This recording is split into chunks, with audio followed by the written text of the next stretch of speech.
আসসালামু আলাইকুম বন্ধুরা, তোমরা সবাই কেমন আছো? আশা করি সবাই অনেক ভালো আছো। আজকে একটি ফতুয়া কাটিং নিয়ে আসলাম। এখন লম্বার মাপটা নিয়ে নিলাম। 4 ভাঁজ দিয়েছি আগে, তারপরে গলার মাপ, ফুটের মাপ নিয়েছি। এখন বডির মাপটা নিয়ে তারপরে হালকা বডিতে, যেহেতু ফতুয়া অত বেশি শেপ হয় না, কারণ একটু লুজই থাকে, এটা চারিদিকে সমান। এখন শার্টের যে রাউন্ডটা ওটা হালকা করে দিয়েছি, বেশি দেই নেই, হালকা দিয়েছি। কেটে ফেলতে শেপটা কেটে এখন যেখান দিয়ে কেটে ফেলবো।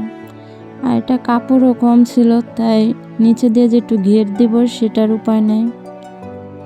এখন নিচ দিয়ে একটু রাউন্ড করে দেব। তখন দাগ দিয়ে রেখেছিলাম, এখন যে কাটিং করে নিচ্ছে। এই কাটিংটা আসলে শাড়ে দেওয়া হয়, ফতুয়াতে দিলেও ভালো লাগে। এখন পিছনের গলাটা কেটে নেব। 1 ইঞ্চি লম্বায় নিলাম, তারপর পাশে 1.25 ইঞ্চি। এখন সামনেরটা কেটে নেব। এখন একটা বক্স করে নেব, সুন্দর করে একটি গোল গলার শেপ দিচ্ছি।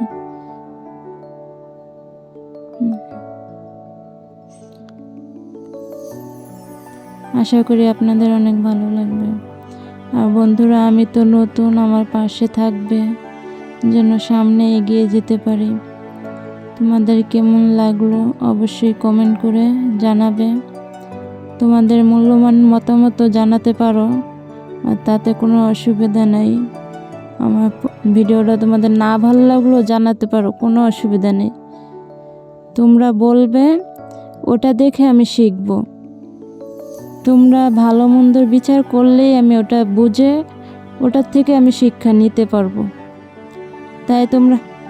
তাই তোমরা খারাপ বললো ওটা আমার কোনো খারাপ মনে হবে না, কারণ ওটা আমি মনে করব যে ওটা আমার শিক্ষা।